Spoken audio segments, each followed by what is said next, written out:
Alright, picture this. You want a scooter pero deep down gusto sad nimo og adventure bike.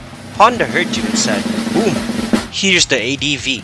Murag kung ang usa ka rugged explorer og city commuter nagkauyab. Nya ilang baby kay naay ABS, traction control ug keyless ignition.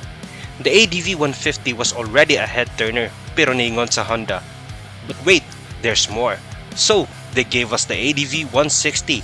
Mas dakog makina, mas daghag tech ug syempre mas mahal. Pero sige lang, kay naay mas kusog, mas dakog storage ug naapay USB charger. Naay uban moingon dili man ni tinuod nga adventure bike. Pero kung nakasuway na kaglikay sa potholes nga murag entrance sa underworld, kabalo na ka nga ang city riding daan adventure na.